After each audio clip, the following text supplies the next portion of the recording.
Today at Apple Creative Studios encourages young creators to pursue their creative ambitions across music and the visual arts. In partnership with Apple Music, they'll learn from top-tier artists in the studio and collaborate with mentors and peers as they build their body of work. I'm Zeyne Lowe, and I had the pleasure and privilege of being able to take part in one of these discussions with my friend Prophet, who posed some interesting questions about the idea of individuality in the face of increasing pressure from business, audience, and a changing music landscape. We talked about inspiration and imitation and the difference between the two. The idea of being yourself, because everyone else is taken, and turning your individuality into a business.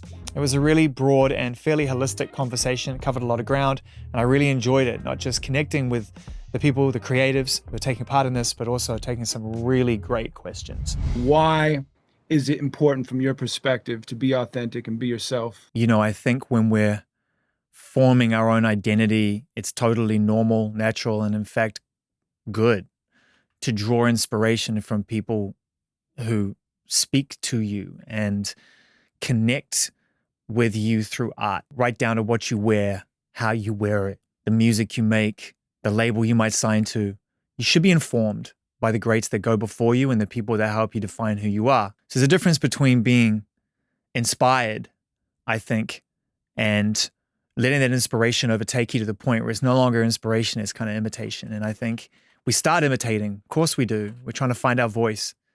Eventually, if you do it long enough, and you live it, and you start to find a way to translate your life's experiences into music, you will naturally start to develop your own voice. And it's recognizing that. And that's the crucial moment when you need to develop self-confidence. Fake it till you make it, right? Fake that self-confidence if you have to do it. Believe in yourself. Tell yourself you're on the right path if it feels right. Even if there's opinions to the contrary or things are pulling at you, distractions, things that eat away at your confidence. But if you want to get to a place where your voice is authentic and appeals to people, you got to get to that place where you're being as true to yourself as you can. If for no other reason, because if you get successful, can you imagine how torturous it would be being successful and not being the most authentic you? That literally goes into something else I've heard you talk about, which is individuality turned into a business, right? Taking that most sacred piece of yourself that you're putting into that music, like a 444 or something that means something to you, and figuring out the business after that, right? Like taking that is you and then turning that into the business versus the business. Yeah, well, there it is. Well, that's traditionally what has happened, is that the business has taken your individuality and made it their business. We like who you are. Let us take it and turn it into something we can market and make money out of. Well, the good news is, as creators now, if you're on this in this session, you are the business. And what you create, if it starts to connect, is the architecture of the business. And you don't have to convince anybody anymore that you can be in business. You are the reason why the business exists. If yours went on strike, no business.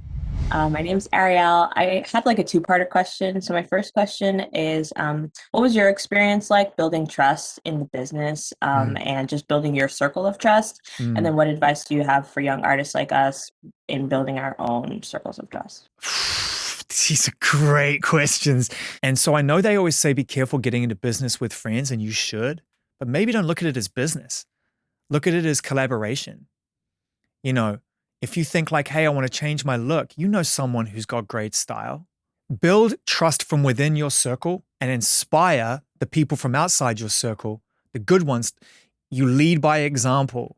You cannot inspire good people to be around you and do great things if you're surrounded by bad people. I would just, if I had my time again, I'd have built from inside my group far quicker and better and not thought that other people had all the answers. My question is, how do you stay authentic to yourself in an industry that's so draining? I got very lucky. I got some good advice early on. And I was sort of told to just stay in my corner and be the best I could be. And the thing that really moved me, trust your instincts. Be open to the inspiration that's around you. And when you feel it, get out of the way and let it roll through you and just come through you. And then use that experience to inform and give you the confidence to do the next one and the next one.